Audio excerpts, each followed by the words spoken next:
Yep, so it's loose. Looks like a little bit of fun today. Not really, but yep. I'm going to show you guys the right way on how to do a wheel bearing, so stay tuned. Hey, what's going on here, folks? So it's Kurt here. If you're new to the channel, consider subscribing. And if you're a returning subscriber, thanks for watching another one of my videos. And as I do have title on this video, replacing a second gen Tacoma wheel bearing the right way, former auto tech here, I'm just going to show you that the crucial parts and what you're going to need to do it the right way. So before you even start, if you don't have these parts, you're probably going to want to rethink your decision on what you're going to replace while you're in here. So I'll pick these up and I'll give you a show. First off, we've got, it's just basically an O-ring, and it actually goes on the bearing itself. I got this one here from Toyota. You can probably get it at your local Advanced Auto or O'Reilly's or AutoZone or one of them places. And there is the part number if you need to cross-reference it or something like that. It should be anyway. I hope it's in the right bag, but just make sure it's an O-ring, and that part number does show an O-ring. And then I also have in here a cotter pin. You can just get these in a assortment packet like Harbor Freight or anything like that. So you're going to want them two to begin with. And the O-ring is important as far as long-term jeopardy on the wheel bearing, and the cotter pin is just something you're going to need because you're going to wreck the other one when you take it out of there. Here I have on the ground, this is actually a Timken bearing, so I'll try to focus on the part number on that too. And if not, just comment and I'll let you know if it doesn't view. So I'm looking behind the camera, I can't see, and that is also very important on doing it the right way. And this is actually behind on your knuckle where your CV axle meets. It actually keeps the dust out of your dust and mud, debris, whatever, water, moisture out of your bearing. So we've got that, and you want these two parts along with, obviously, I'm going to show you the wheel bearing before we even start. Otherwise, if you're just going to slap the bearing in there, it can prematurely fail because you're not replacing these parts, which I recommend. But anyway, here we have just an Amazon bearing. So I buy these. They last about 50-60,000 miles, and they're cheap, 75 bucks. I buy them basically because they're already pressed together. So if your bearing doesn't look like this, and then you went to Toyota and got a bearing that's already or half not pressed in yet, obviously that's why I'm buying them this way. I do recommend buying OEM parts, but this is just the way I do this on this specific thing. Brakes and things like that, I just do them aftermarket. And anything electrical obviously is crucial for OEM parts, and there's other things. If you watch the Car Care Nut channel, it'll kind of talk about everything you want to put an OEM on a vehicle, but there is some things you can get away with aftermarket. Anyway, let's get the tire off here, make sure your vehicle's jacked up and it's safe on a jack stand, and we'll get right into this.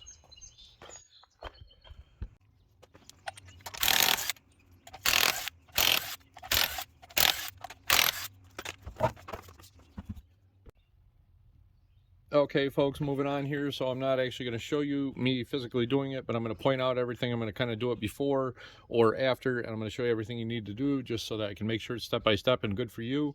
So right here we have a 12 millimeter on this little bracket. I've already got it loose, if you can see that, and that just holds the brake hose. So you're going to want to take this off, and then there's also a 10 millimeter right next to it. You want to make sure 100% you get that off before removing the caliper. This has your ABS line on there, and there's also a little tiny clip. If you can see right there, you're going to take a pair of needle nose pliers and you want to squeeze that and get that off there. So when you go to take this caliper off and move it out of the way, you're not going to yank that line and cause an open or a short in your ABS wire. And we'll go from there. So obviously, once you get them off, we're going to move down here, and I already took them out. There's going to be two 17 millimeter bolts, and they're going to hold your caliper on. And I will say, if you have to use like a coat hanger or something like that, I have a caliper hanger you're going to want to take. And you're going to want to have somewhere to set the caliper so it's not hanging by the hose. So I'm going to get that done, and hopefully you're going to get it done. We're going to move on to the next part. All right, so hopefully you've got your caliper off, the bracket, and the ABS line as far as off of this bracket here. And obviously your rotor is going to come and detach there. Once you get all that off there, you can just pull the rotor off and set it aside. Next crucial thing, and I want to say you want to do this pretty much in the same timely manner I'm going to do it, and everything in the same sequence. So next, you're going to have this ABS wire, and this is pretty crucial because a lot of people will actually damage these, especially if you're going to take it off and they're going to do the seal and everything and pull the knuckle out of this truck, which I believe I have to do. I don't think I can do it on it, but I will show you as we go along. So this obviously is going to be down here. There's going to be a little piece that's in this bracket here. You're going to want to squeeze that with a pair of needle nose pliers, pop that out. And then on the other end, I can show you it now because I already got it out. There's on the plug, there's actually going to be a little tab inside there, so you either get a little flat bladed tool or screwdriver underneath there, lift that and pull that off. and you want to take this and get it right up out of the way. So I usually set it right up on top of the strut tower, so that way there it's right out of harm's way. All it takes is a little tiny bit of force and that thing will just rip. And I believe that harness is like 90 bucks from Toyota, and you have to go OEM, so you don't want to do that, especially if you want your locker or whatever you have equipped in your truck or your traction control system to work. So let's get that out of the way, and we're going to move on here. We're going to pull this dust cap off and pull the axle nut off. Okay folks, so moving on here, obviously I took the dust cover off, and it takes a little bit of force to get this off here. As you can see, I got a couple dents in it, a little bit of a hole in there. I could seal that up with some sealers, not a big deal, just to keep the junk out of there. Just tap that off with a screwdriver or a flat bladed tool, get it between the hub and pop that off there. And then obviously I was talking about the cotter pin earlier. We have a cotter pin on here, so we're going to want to take and I want to unbend the tabs here, and you can fast forward if you want, but obviously I'm kind of just showing you this. This is pretty simple enough, and hopefully get a little bit of mechanical knowledge if you're going to do this anyway. And we're going to go ahead and we're going to try to get a pair of diagonal pliers in there and get a little better of a grip on there and pull that baby out of there. So we're going to do that. She'll eventually come here. Come on. Yeah, so we'll pull that out of there. And this little retainer here, you're going to want to save this for after. You don't have to get a new one or anything like that. And then you're going to want to get a 35mm socket, which I have here. And we're going to go ahead and we're going to pull. I got an electric tool here. Hopefully it's strong enough to get it off there.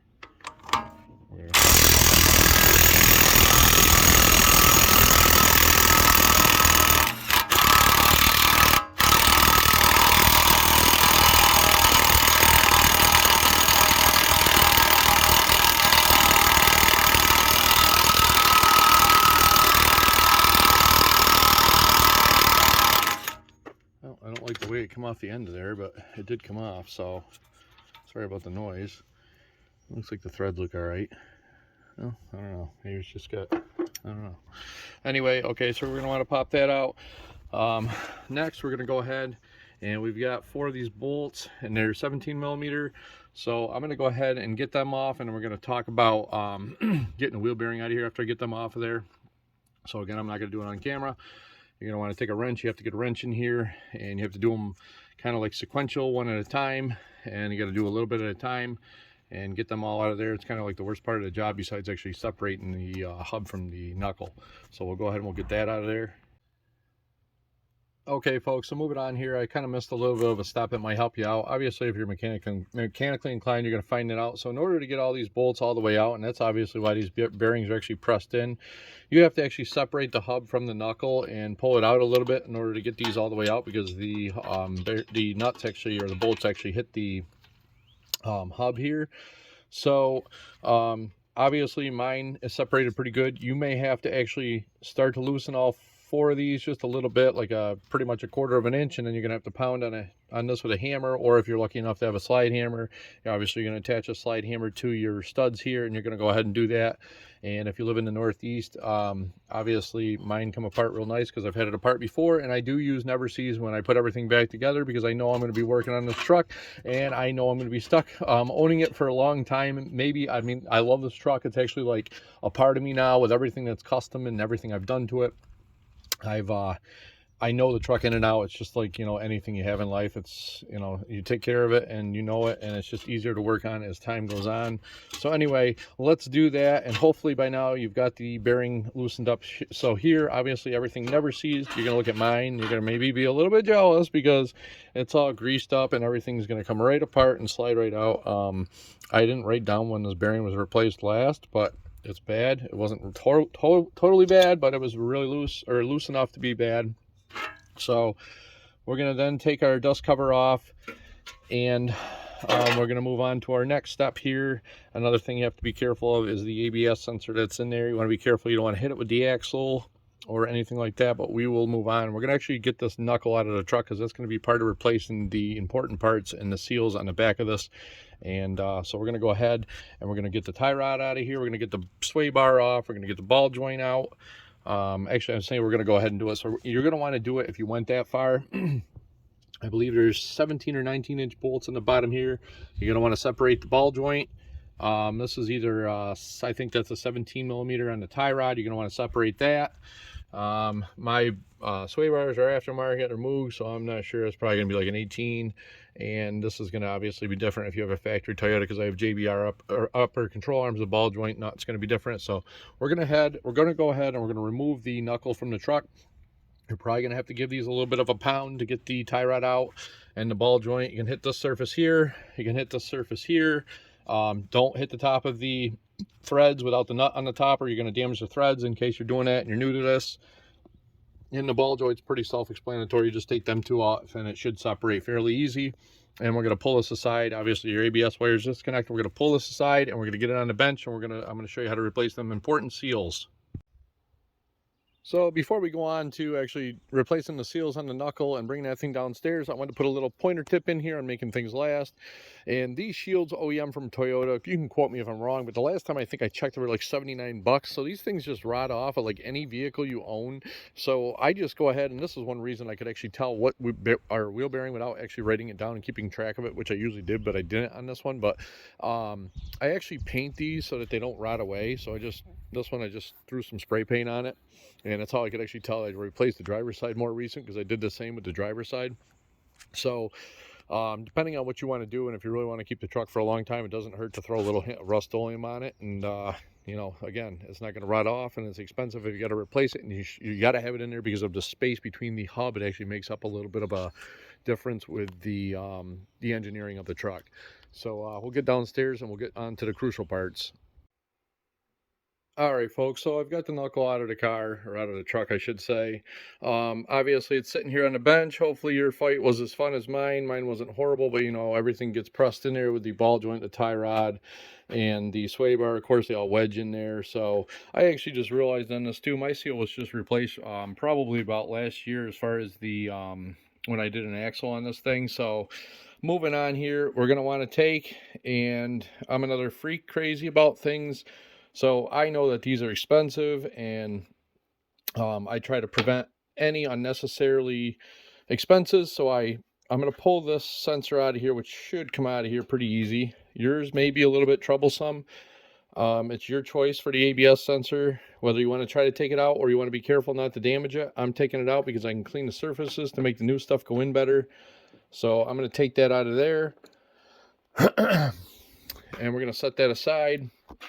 And then obviously looking at it, if it's facing the side that the wheel bearing or the hub would be facing you, we got the seal here. So I'm going to go ahead and I'm going to take, and I'm just going to tap, and actually it come out real easy.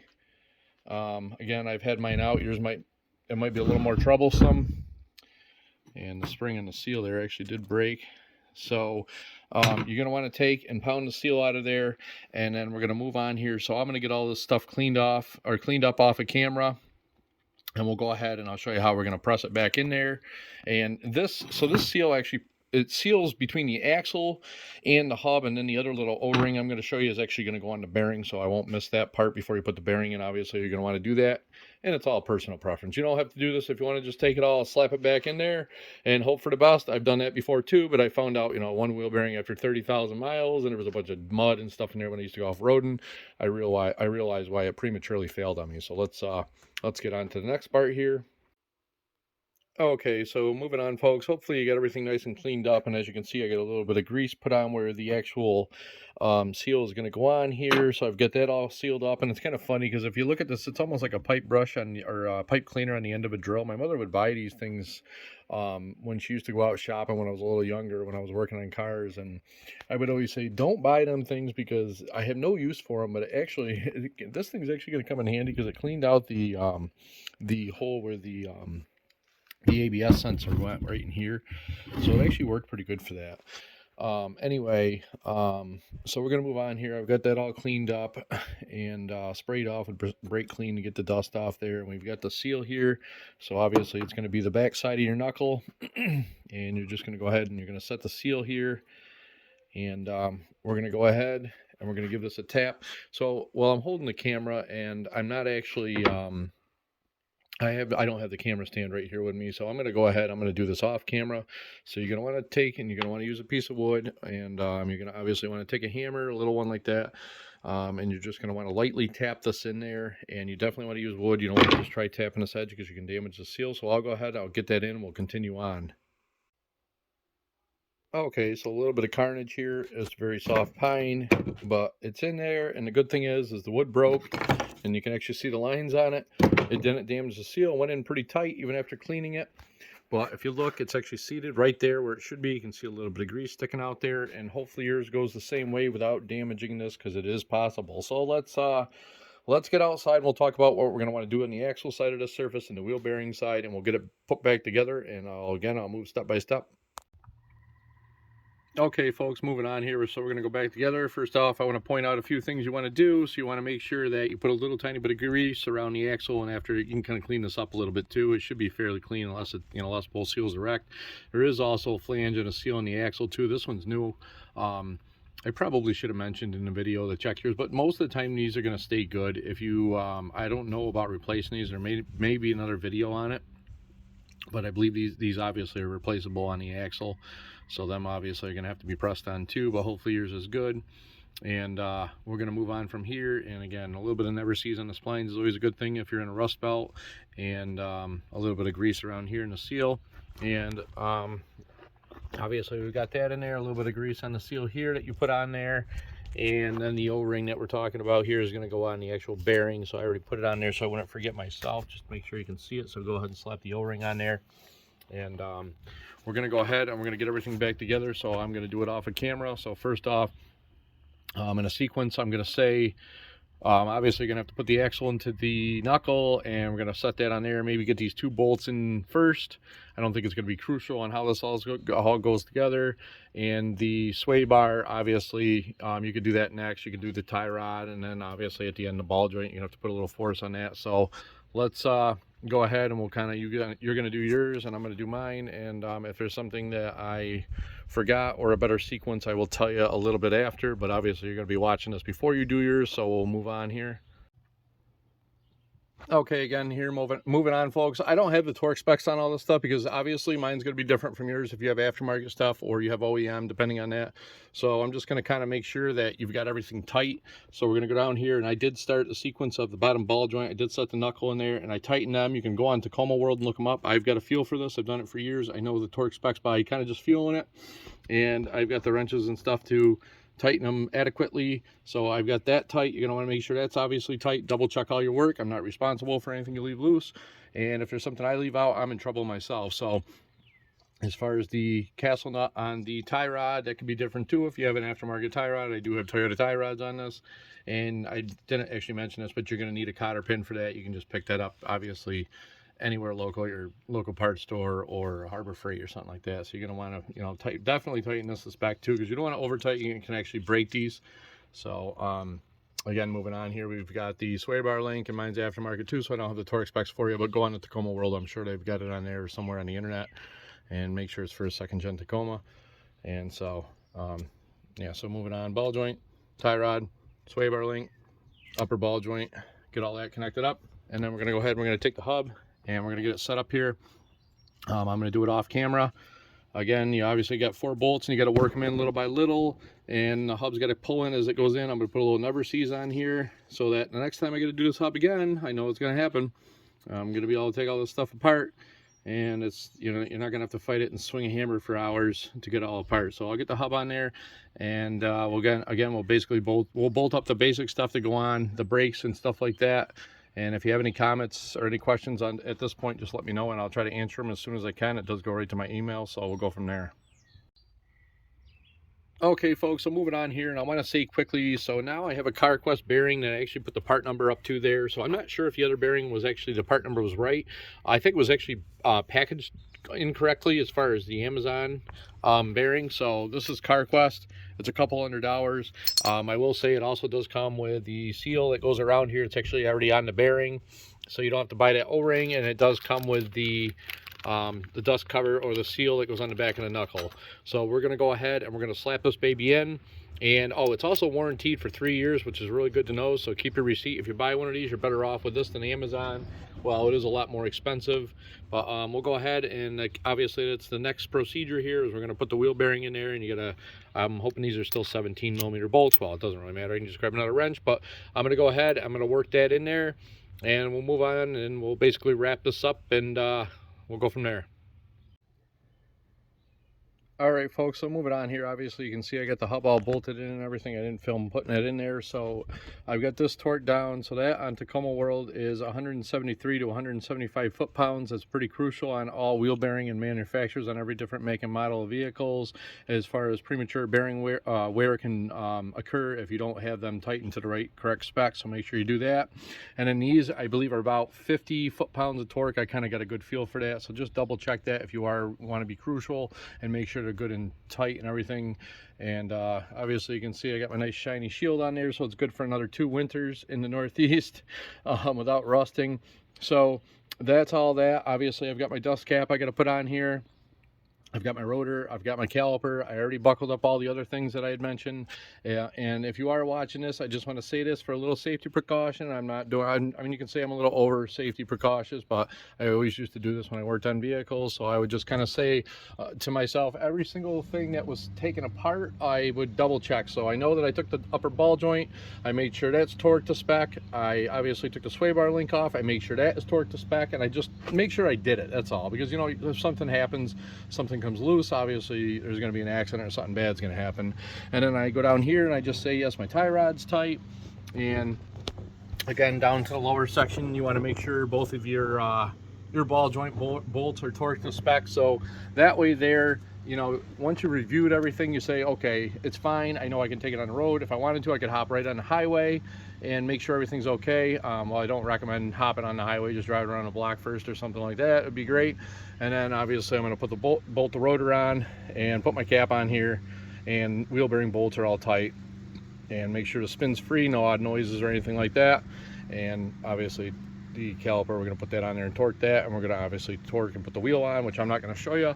But anyway, thanks for watching. Hopefully this helped you out and you learned how to do it the correct way. Well, I know there's K-Flow and a couple other guys are out there pretty good that are into Tacomas, and they do it the right way too. This is just my video and just how I do it. And again, thanks for watching, and leave a comment or a like.